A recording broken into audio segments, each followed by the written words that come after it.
Hey, I'm Brad, and I like to DIY builds. Today we're going to make some viewers regret their decisions.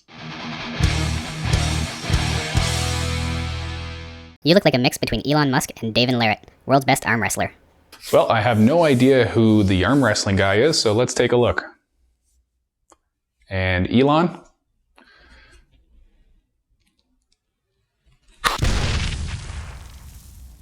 Yeah, but can it crack walnuts? LOL, pretty cool. I don't know, but it can crush cans.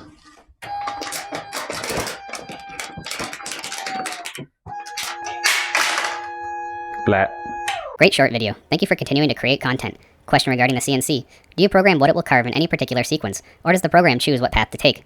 I noticed when it was carving the numbers that it seemed to jump here and there instead of going in sequential order. Yes, in Fusion 360 you can choose which order to carve out your different islands, or preserve order in which you selected them. But this is only in certain functions. It doesn't work like that in the engrave function. Now this is a known issue and it's been like this since day one as far as I can tell, and there's yet to be a fix. So it just chooses which path it wants to carve out and does its own thing. I am so amazed you offer free plans on your site. Thank you so much. You are welcome. This is awesome, but the dad in me is visualizing a finger or hand getting caught in there. Maybe wire in a safety switch, or stop at 1/2 inch. Very cool though. In terms of a safety switch, I don't really need that, as I'll just unplug the vise from the power strip if I'm not going to use it, or if I want it to be extra safe. But in terms of my kids getting their hands stuck in it or something, they will never be out here without me, under my supervision anyways. Well. All those tools, and you don't have a cordless threaded rod cutter? Yeah, the threaded rod cutter, it's attached to my milling machine right next to my space shuttle. I keep it at the Queen's house. A foot switch for hands-free movement would be ideal. Great build. Any specs on the actuator? Yeah, I thought about the foot pedal thing, but ultimately it just seemed a little more complicated than it needed to be, and just pushing the button with my hand works pretty well. In terms of the actuator, I think if you slow down the video, you'll be able to read the nameplate, but it's not like you're going to get this actuator yourself because it came out of my grandma's old lift chair. Perfect. Do you have Turkish jeans? Turkish jeans? I don't even wear pants. Hello. What router did you use for this project? In this project, I used the router from Harbor Freight. It's a little $30 unit, and the bearings went bad on it. It started wobbling all around, so that had to be replaced shortly, probably 10 hours into operation. So I went ahead and replaced it with the Makita unit.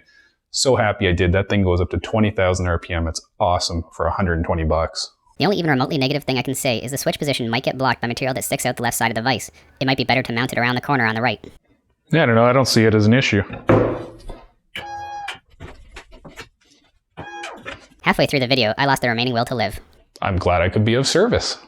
Once Lego is not enough, they will take over your shop. Hey, I welcome it. I would love my kids to be out here as much as they can. Being able to build stuff is the greatest passion I have, and I hope I get to share it with them every day of their lives. Not sure those are shop-approved shoes. Thanks for the videos. Hey, speaking of safety sandals, if you want, go ahead and buy one of my new safety sandals t-shirts.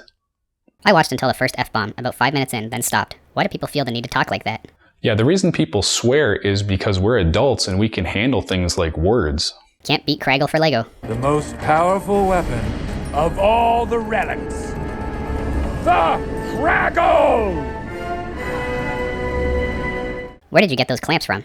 These clamps I got from Princess Auto. I think these 12-inch ones were about $4 on sale. The 30-inch ones were about $7, so can't complain. Pretty good. Buy a bunch of these.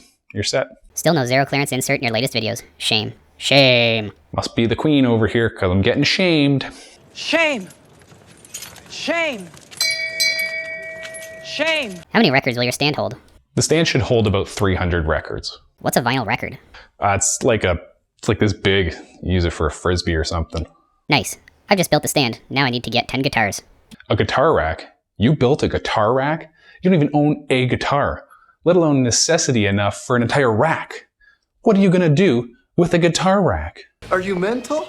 Nice shed. When you put up the wall frame, don't you need to put anything under it for moisture? All the footers on the walls of the shed are made out of pressure-treated 2x4 material, so there's no need for a vapor barrier or one of those little foam pads underneath the 2x4s, as the pressure-treated won't rot anyways.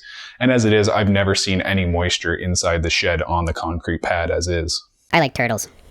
I like turtles. Nice work. How has the DIN rail thing worked out? That and the belt tensioning would be the only things I would be curious about. Seems to me that V-Track would have made some more sense than DIN rail. And the router contactor has a 24-volt coil, and the power adapter is 12-volt. Does that work? Otherwise, fantastic job. Yeah, so far the DIN rail's been holding up really good. The unit only gets about 2 hours of use a month, so really there's not that much wear on it anyways. And in terms of the 24 volt AC coil on the contactor, yes, 12 volts DC power supply will be able to actuate that contactor, no problem. So funny. I always wear flip-flops in the garage. You can't beat them. Pretty impossible to relocate a tool without cutting up silicone, eh? Damn.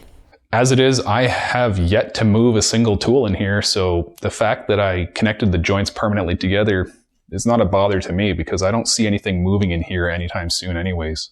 I saw the Ryobi and thought to myself, this guy probably sucks at what he's trying to do. You think my Ryobi tools are bad?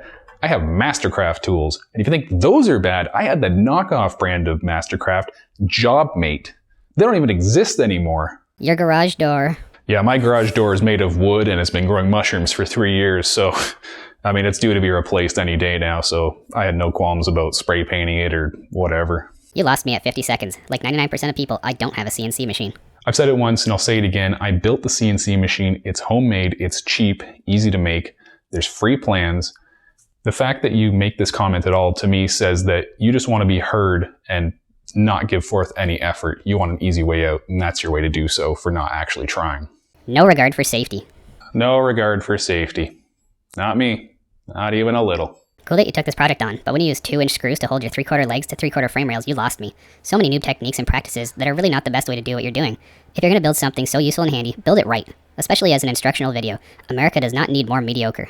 Hey, nobody calls me a noob. Wait a minute. Did you say America? I'm Canadian, eh? Nice Kardashian booty, dude. Yep.